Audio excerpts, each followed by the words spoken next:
सबको खुशामदीद। कभी सोचा है कि ये जो कोड लिखा जाता है पाइथन में, जावा में, उसे एक कंप्यूटर आखिर समझता कैसे है? मतलब ये तो बिल्कुल अलग ज़बान है। तो आज के इस सेशन में हम इसी राज से पर्दा उठाने वाले हैं। हम देखेंगे कि इंसानी ज़बान में लिखा गया कोड आखिर उस शक्ल में कैसे बदलता है जिसे एक मशीन चला सके। तो आज का सफर कैसा रहेगा? सबसे पहले हम बात करेंगे इंसानों और मशीनों के बीच जुबान के फर्क पर। फिर हम उन खास प्रोग्राम से मिलेंगे जो इस फर्क को, इस गैप को खत्म करते हैं। हम तफसील में जाएंगे कंपाइलर्स, इंटरप्रेटर्स और असेंबलर्स के बारे में। और हाँ, आखिर में ये भी देखेंगे कि सही टूल चुनना इतना ज़रूरी क्यों होता है। अच्छा, तो चलिए शुरू करते हैं। सबसे बुनियादी मसला यानी को प्रॉब्लम ये है कि हम इंसान जिस तरह सोचते हैं और बात करते हैं ना, कंप्यूटर्स बिल्कुल उस तरह काम नहीं करते। उनके और हमारे दरमियान कम्युनिकेशन का एक बहुत बड़ा गैप है। देखिए, जब कोई प्रोग्रामर कोड लिखता है तो वो कुछ ऐसा दिखता है। हमारे लिए तो ये बहुत आसान है समझना, बिल्कुल साफ। लेकिन एक कंप्यूटर के लिए, उसके लिए तो ये लफ्ज़ बिल्कुल बेमानी है। तो सवाल ये है, फिर वो इसे समझता कैसे है?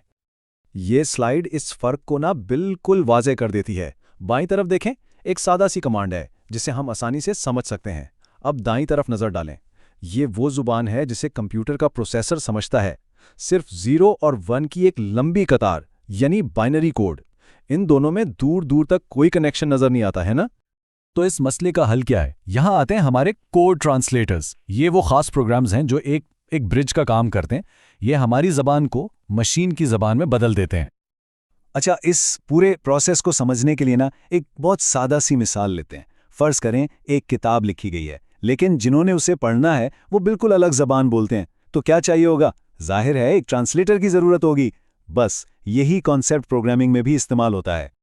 तो इस मिसाल के 3 हिस्से हैं। स्टेज 1 किताब, ये है हमारा सोर्स कोड, यानी वो हदायत जो हमने लिखी हैं।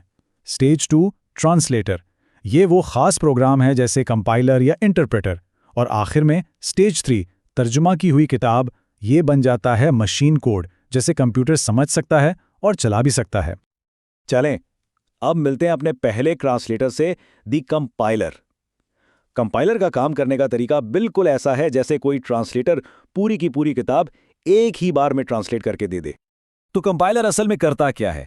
ये आपके लिखे हुए पूरे कोड को शुरू से आखिर तक एक साथ पढ़ता है और फिर उसे एक मुकम्मल अलग फाइल में बदल देता है, वही जो अक्सर .exe फाइल कहलाती है। और याद रखें, ये सारा काम प्रोग्राम को रन करने से पहले होता है। कंपाइलर का प्रोसेस कुछ इस तरह चलता है। पहले वो सारा का सारा सोर्स कोड पढ़ता है, फिर वो एक ही झटके में पूरे कोड में जितनी भी गलतियां हैं उन सबको ढूंढता है। अगर कोई गलती ना मिले तो वो एक नई एग्जीक्यूटेबल फाइल बना देता है और बस फिर उसी नई फाइल से प्रोग्राम चलाया जाता है। तो कंपाइलर इस्तेमाल करने के फायदे और नुकसान क्या हैं? सबसे बड़ा फायदा स्पीड। प्रोग्राम बहुत तेजी से चलता है क्योंकि ट्रांसलेशन का काम तो पहले ही हो चुका है। लेकिन एक नुकसान भी है, कंपाइलर से बनी फाइल सिर्फ उसी ऑपरेटिंग सिस्टम पर चलेगी जिसके लिए वो बनाई गई है। मतलब विंडोज़ की फाइल मैक पर नहीं चलेगी और मैक की फाइल विंडोज़ पर। अच्छा जी, अब आते हैं अपने दूसरे ट्रांसलेटर की तरफ, यानी इंटरप्रेटर। देखें, अगर कंपाइलर पूरी किताब एक साथ ट्रांसलेट करता है तो इंटरप्रेटर बिल्कुल एक लाइव ट्रांसलेटर की तरह है, जो स्टेज पर खड़े होकर स्पीच को सेंटेंस बाय सेंटेंस, जुमला ब जुमला ट्रांसलेट करता है। तो इंटरप्रेटर का तरीका बिल्कुल अलग है। ये कोड की सिर्फ एक लाइन पढ़ता है, उसे मशीन लैंग्वेज में ट्रांसलेट करता है और फौरन उसे चला देता है। फिर ये अगली लाइन की तरफ बढ़ता है। ये सारा काम रियल टाइम में हो रहा होता है। यही साइकिल है इंटरप्रेटर के काम करने का।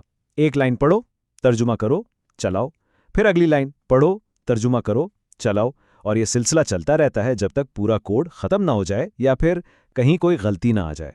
तो इस तरीके का फायदा क्या है? सबसे बड़ा फायदा है फ्लेक्सिबिलिटी।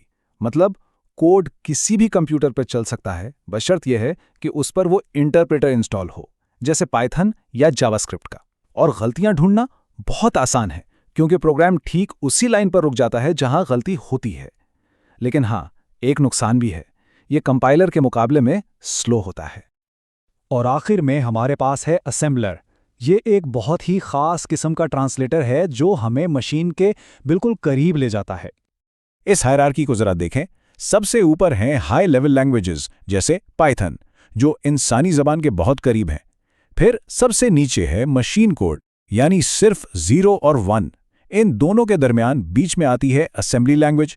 इसे मशीन कोड का ह्यूमन रीडेबल वर्जन समझा जा सकता है। और बस यहीं असेंबलर का रोल शुरू होता है।